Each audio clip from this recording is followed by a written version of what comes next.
What's good, YouTube? Back with another video, and in this video I'll be showing you how to create this rotoscope clone effect inside After Effects. It's an effect that I saw in this D Savage Nothing to Fear music video, which was edited by Ronnie Lewis Productions. We're going to be rotoscoping as well as creating that camera blur flash transition, so make sure to like the video and subscribe to the channel. Let's get right into it. So here in After Effects I have these 3 clips playing from a Travis Scott music video, and what we're going to do in order to get started is we're going to start with that rotoscope clone effect. And in order to do that, we're going to double click our layer so that we can rotoscope our layer, and then we're going to grab our rotobrush tool. We're going to rotoscope our subject, and if you want to make your brush bigger, you want to hold the control button and left click and just drag your mouse, and that will make the rotobrush bigger or smaller. And then if you wanted to get rid of any unwanted parts, make sure to hold the alt button and then the left click and you just drag over your subject. I'm going to now rotoscope my subject.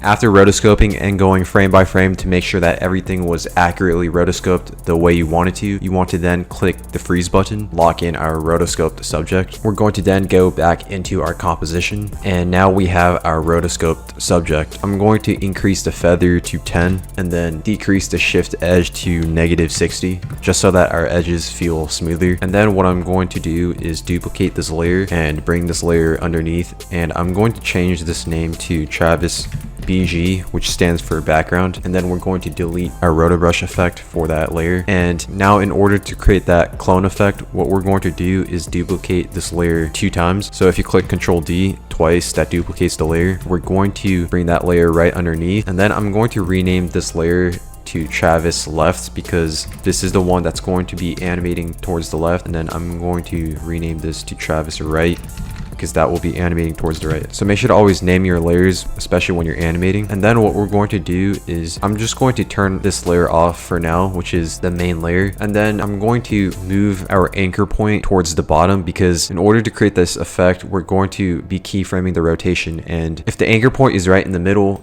and we move the rotation, it doesn't rotate the way we want it to, because wherever the anchor point is where the rotation will be happening from. So in order to create the rotation effect for this clone effect, what we're going to do is move this anchor point. And the reason why my anchor point is snapping in certain areas is because I have this snapping option on. If you turn it off, you can move it anywhere, and then if you have it on, it just snaps onto certain parts of our composition. So I'm going to move our anchor point and have it at around the middle right here. And then if you click your layer and click A, that reveals the anchor point. I'm going to have it at around right there, and then I'm going to turn on our main layer and then keyframe the rotation of our layer that's going to be animating towards the left. So I'm going to keyframe the rotation at the beginning at 0 and then go forward 14 frames, and then keyframe the rotation at -28. I'm going to then go forward another 14 frames, keyframe the rotation back to 0. Grab those keyframes and easy ease them, and then I'm going to go into the graph editor, and I'm going to have it animate a little fast in the beginning, so I'm going to have the influence at around 50%, and then at the end it animates out fast as well. Then turn on the motion blur, and then we're going to do the same thing for the layer that's going to be rotating towards the right. So we want to make sure that the anchor point is at the same spot like our other layer, and then if we click our layer and click A, it reveals the anchor point, and as you guys can see, both of them are at the same spot. So now we have to keyframe the rotation for the layer that rotates towards the right. Keyframe the rotation at 0 in the beginning, and then go forward 14 frames, and then keyframe the rotation at 28, go forward another 14 frames, keyframe the rotation back to 0. Grab those keyframes and easy ease them and create the same graph as we did for the layer that rotates towards the left. So have the influence at around 50%, so it animates in fast and it slows down a little, and then it animates out fast. And then make sure to have your motion blur on. And now if we play this, we have this clone rotating effect. In the D Savage music video, Ronnie Lewis creates this camera blur flash transition from the first clip to the second clip, and then from the second clip to the third clip. So we're also going to create that same transition, and in order to do that, what we're going to do is create an adjustment layer, and just make sure to bring that right underneath above our second scene and our first scene. And we're going to make this adjustment layer 6 frames long. We're going to then add a camera lens blur to this adjustment layer and keyframe the blur radius at 50 in the beginning, and then click the layer and click U to reveal the keyframes. We're then going to go to the beginning of that adjustment layer and keyframe the blur radius at 0, and then go towards the end and keyframe the blur radius at 0. Going to then grab those keyframes and easy ease them. And for the second effect, we're going to add an exposure in order to create that flash effect.